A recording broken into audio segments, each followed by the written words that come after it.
Shalom. All glory, praises, and honors due to Yahweh. Hashem, Yahushai, Hashem, HaKadosh. Double honors to the apostles, elders, the teachers of Great Millstone, the like-minded men who are pushing 100% truth, 144% truth, as the men are of Great Millstone, the true leaders of Israel, Yasharallah, today on the earth.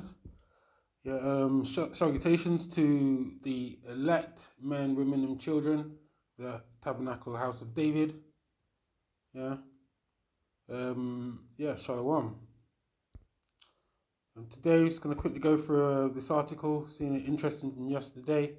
Saved it so I can do it. 2nd of February 2022, UK military warns of nuclear attack from space. So Isaiah 9:5, this war, so quickly going to Isaiah 9:5, so the war to come is not going to be like previous wars. It wasn't one of the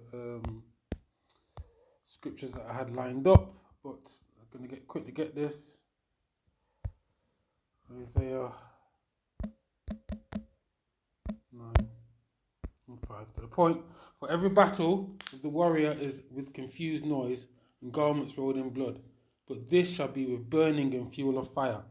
And that's talking about what is to come. So quickly going to this article.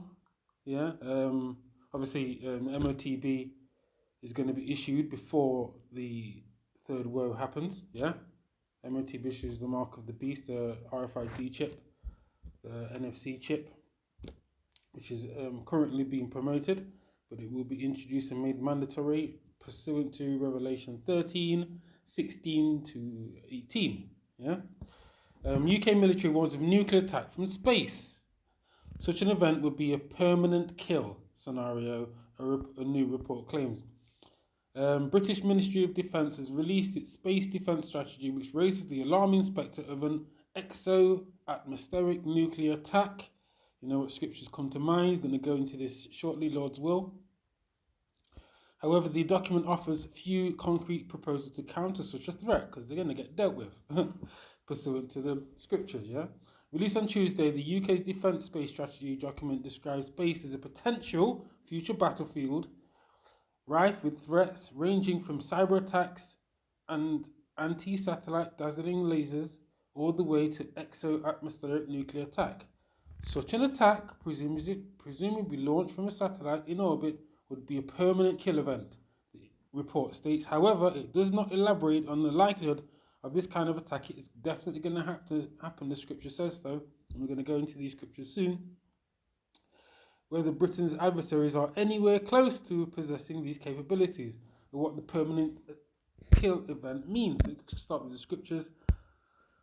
I'm going to go into Psalms 64 first, and build it up to the point. Psalm 64, 6, right. They search out iniquities, they accomplish the diligent search, both the inward thoughts of every one of them, and their heart is deep. The reason why I brought this scripture out is because the inward thoughts are deep, because they know the scriptures, as the apostles have said, and they know what the war in heaven is going to come, and they know that Yahushai is going to return, in all his glory. And that's what they're preparing for, really, So that's what they're really preparing for, because their thoughts are deep. As Daniel, going to Daniel, the book of Daniel. Daniel. In fact, go to Obadiah first. Obadiah 3. Here we are. The pride of their heart deceived thee, thou that dwellest in the clefts of the rock, whose habitation is high, that saith in his heart, who shall bring me down to the ground? Though thou exalt thyself as the eagle, and the eagle's being the sign, it's the sign of Babylon, it's the sign of America, the great whore, and daughter of Babylon. Now it was a sign of Rome, in the previous Rome, 2,000 years ago. It was a sign of the Greeks, and every nation that the Edomites have established has basically taken the eagle as their sign, yeah? It's a proud bird, and they're proud. And though thou set thy nest among the stars, thence will I bring thee down, saith the Lord Yahweh Hashem Yahushai. And this is what's happening, you see. Right now, the thoughts are deep, and they're preparing for the war to come. Yeah, well, they're preparing because they think that they're that proud, they think they're going to take down Yahweh Hashem Yahushai when he returns. That's what they think. Yeah? Because they think, because Yahweh's given them the power. Yeah? But they think it's them. Yeah, he's given them the sword, you know, as their blessing, but they think that they're going to take out, you know, they're going to be the victors in the end. That's how proud they are. Let's go straight to this point. But thou, O Daniel, shut up the words and seal the book even to the end of time. Many shall run to and fro, and knowledge shall be increased. And knowledge has been increased because Yahweh has given that increase of knowledge. Do you know what I mean? Yeah. But Esau thinks that he's the one. Yeah. Who's basically developed this knowledge, that he's the king. Do you know what I mean? That he's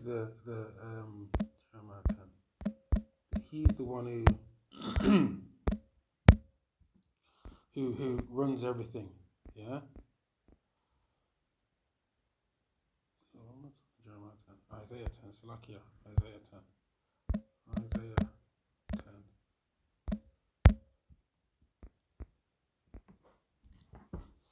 See? I was seeing the rod of mine anger, and the staff in their hand is mine indignation. See, so the power that the Edomites have got is only through Yahweh Hashem Yahushai, yeah? Right? Man's going to of the Lord, the king's hand, Proverbs 20:24, Proverbs 21:1, yeah? And Psalm PSA 17, kind of going off the point here, just proving that it's the Lord's sword, yeah? Yeah? Not Esau. Esau thinks he's got the power, but he's got nothing to do with it. It's the power that Yahweh Hashem Yahushai has given him, yeah? To be the rod of his anger, yeah? Arise, O Lord, Yahweh Hashem Yahushai, disappoint him, cast him down, deliver my soul from the wicked, which is thy sword. And the wicked is described, obviously got wicked Israelite, but the wicked specifically, a people or a nation described in Malachi chapter 1, verse 4, yeah? I'm just going to go finish this point off, because Acts 17:31, just to prove that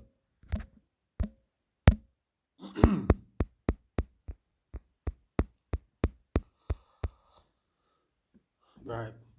Acts 17:31, because he have appointed a day in the which he will judge the world in righteousness by that man whom the Lord who have ordained, as Yahweh Shai.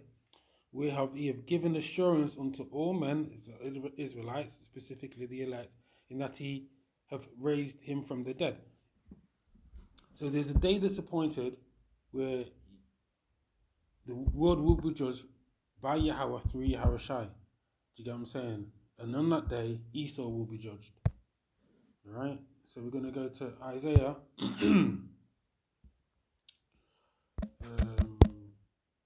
Start 63. Yeah, 63. So Esau is basically, getting ready for this war in heaven. Getting ready for this war. But I'm just proving here that it's Yahweh Shai is coming back to deal with them. Who is this that cometh from Edom with thy garments from Bozrah? This that is glorious in his apparel, travelling in the greatness of his strength, I that speak in righteousness, mighty to save. Speaking of Yahweh Shai. Wherefore art thou red in thine apparel, and thy garments like him that treadeth the wine fat.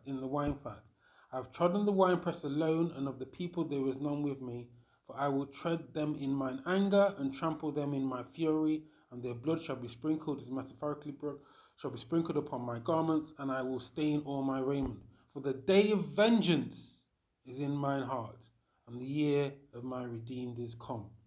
So you've got Esau here specifically the British, and I think I've done a previous lesson or piece of information around the other nations, as in China, as in America, all setting up the Space Force, yeah? You know, we all know about the Space Force and all that.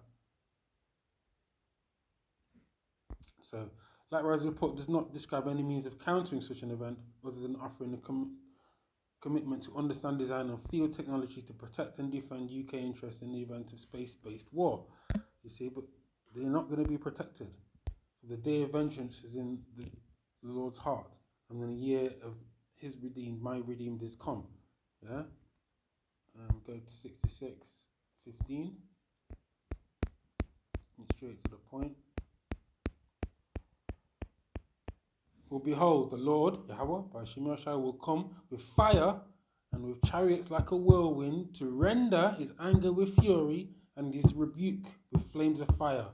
For by fire and by his sword will the Lord, Yahweh, by SIMEON plead with all flesh, and the slain of the Lord shall be many. Let's go into this word, plead. Yeah, it doesn't mean to beg, it means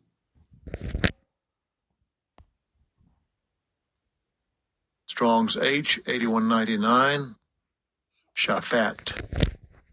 Yeah, to judge, to govern, to vindicate, to punish. You know, so Esau's setting up the Space Force for naught. You know, but they are, I mean, it is written in the scriptures that this is going to happen. So get to the point here. Revelation 7. And there was war in heaven. You know, that's in this. It's in the space and skies. You know, there's heavens and there's heaven of heavens. But I mean, Esau as and the deceivers have basically said, "Oh, this war has already happened. The devil being cast down." But that's been totally disproved by the true prophets, which is the men who came out of One West, the men and GMS, Great Millstone, Apostle Tahar on down, who's gone over this many times. This war in heaven is speaking about when Yahweh returns with the Archangel Michael and takes out the nations, and I'm going to get other scriptures to prove it too. Yeah? And there was war in heaven. Michael and his angels fought against the dragon, and the dragon fought and his angels. Yeah? Dragon being Esau and the nations, specifically Esau, that great serpent. Yeah? And prevailed not, neither was their place found any more in heaven. That's when they're being brought down. And that great dragon, which was cast out, the old serpent, yeah, called the devil, go into this word, the devil, which means diablos, the deceiver.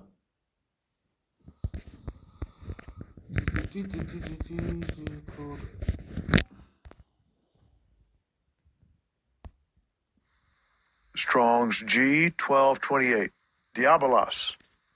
Diabolos. Yeah. Prone to slander, slanderous, accusing falsely. And who has Esau accused? Yeah. Go to a scripture to prove that.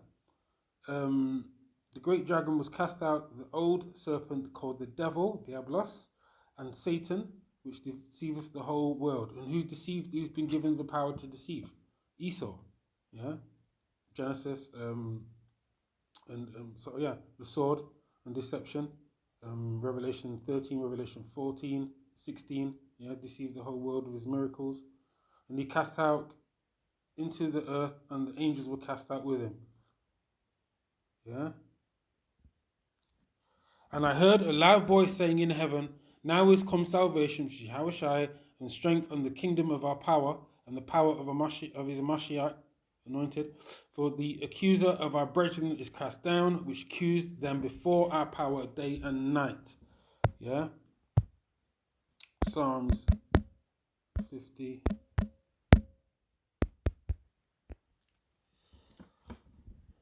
The accuser of our brethren. Thou sittest, Psalms 50:20. Thou sittest and speakest against thy brother. Thou slanderest thine own mother's son. And that's what they've been doing. Yeah. By accusing us of X, Y, and Z, by doing stuff like setting up the drugs in our setting up the drugs in our neighborhoods, putting us in different circumstances in our neighborhoods, and everything like that. So, yeah, do you know what I mean? They've accused us day and night, and that's what they've done. Do you know what I'm saying? So, I hope I'm getting to the point here. I've got the next scripture. Go straight to the point. To prove that the war in heaven is going to be defeat Esau. I'm going to go to 2nd Esdras 13. 2nd Esdras 13 and 12. 2nd Esdras 13 starts at 12, right? Start at 1, go down to 12. So this is the description of the war in heaven that's going to come, that's going to occur, yeah? After 2nd Esdras 13 and 12. After saw I the same man come down from the mountain and call unto him another peaceable multitude. Here we are, hold on now.